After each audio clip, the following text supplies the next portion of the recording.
We're selling it for 1,600 Swiss francs. And it's priced 2,200 euros. This is only $8,500, and it's a totally wearable ring too.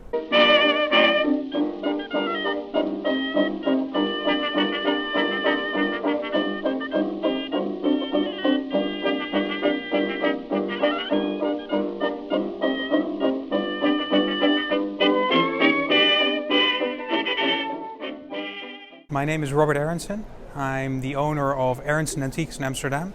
The company was founded back in 1881 by my great-great-grandfather, and we specialize in 17th and 18th century Dutch Delftware.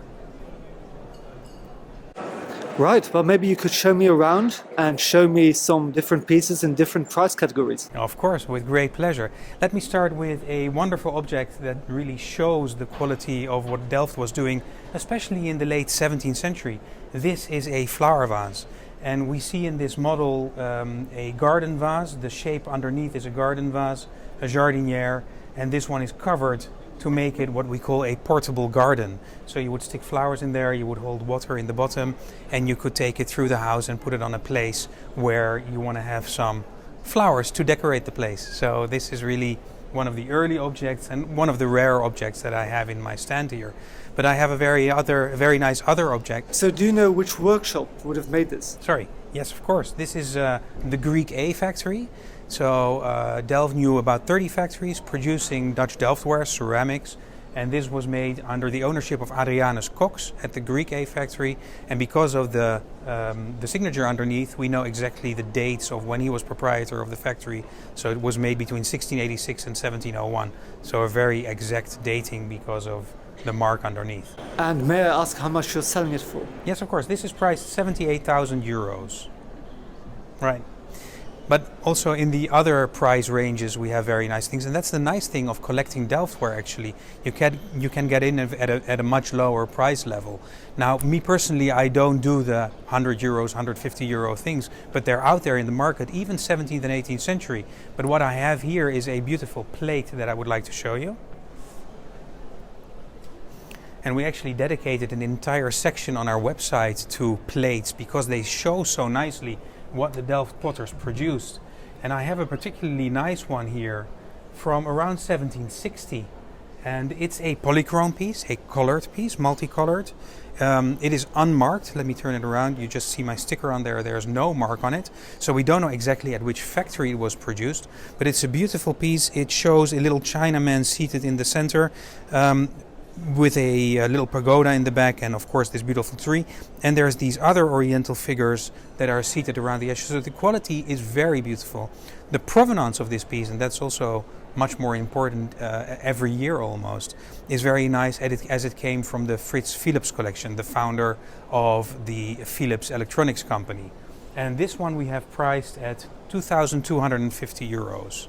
So a very accessible price here at Tefaf Maastricht. I do have a couple of Far Eastern clients that are buying, but it's mainly what I call the Western world. So I have Northwestern Europe, Holland obviously, Belgium, France, Germany, but I also have a lot of clients from the East Coast of the United States. So anything between Boston and Richmond, Virginia, probably those two constitute the 80% of my clientele.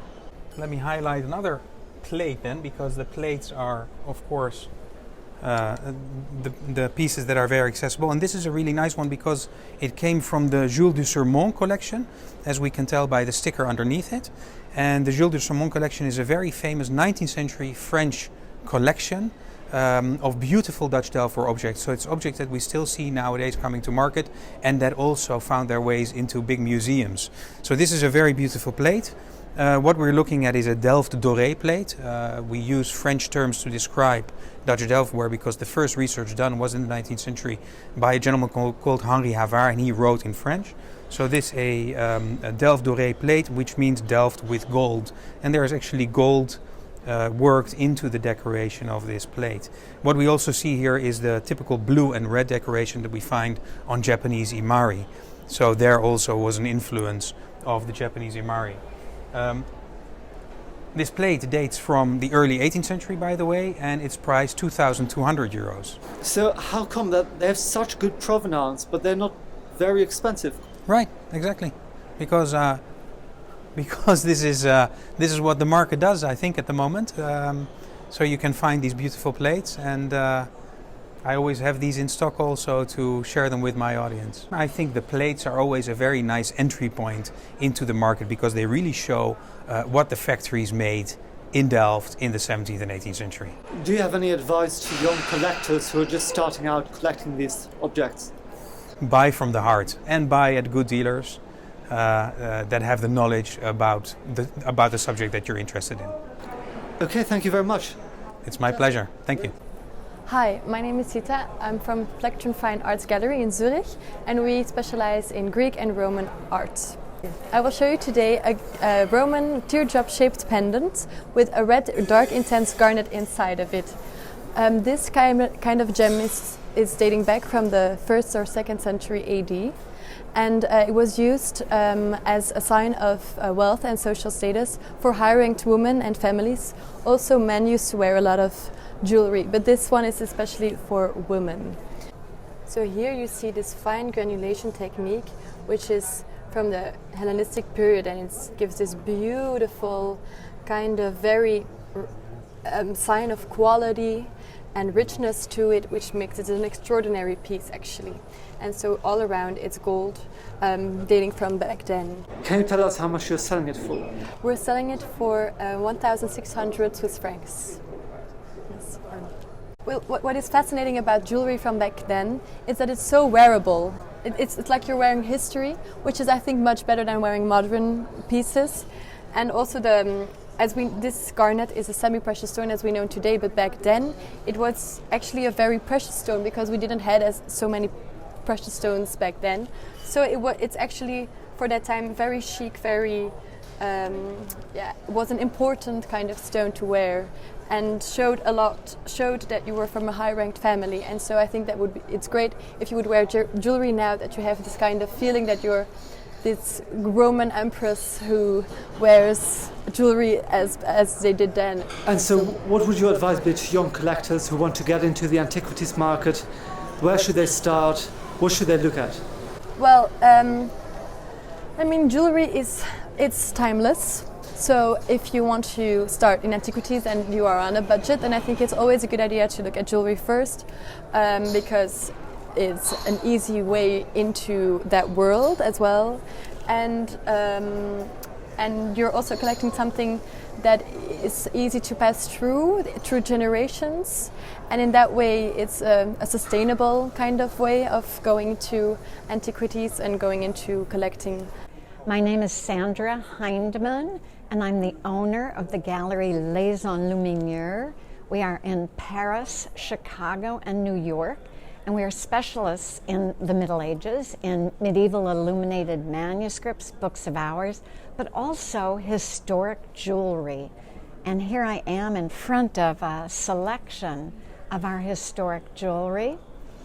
And there are pieces for collectors at all levels, including beginning collectors. For example, in this very varied collection of rings that go from the 1st to the 16th century, there are two rings that came to mind. One is a turquoise ring. It's right here. It's late 15th, early 16th century. The turquoise is brilliant, beautiful, beautiful blue, very simple, totally modern setting. Turquoise was a stone of hope. It promised good luck, good fortune. And this is only $8,500, and it's a totally wearable ring too. The other ring I thought about, perfect for a young collector, is even older. It's 13th to 14th century, and it's called, interestingly, a pie dish type, because the garnet, the beautiful little red stone, is set in a sort of pie or tart mold setting. Again, very simple gold band, and this is actually treasure, disclaimed treasure, was found in the ground in Kent and London. And this ring is $7,000. When was it found? It was found only a couple of years ago. There's a very elaborate system in England where treasure is presented to the state, and they can buy it or they can disclaim it. And if they disclaim it, then it goes on sale internationally. So the person buying this ring will wear something that hasn't been worn for centuries. Since the 13th century. What is that, 800 years? Does tickle the imagination, doesn't it? It does. Yeah. I think it's wearable art. Where can you get wearable art? Yeah. Except here.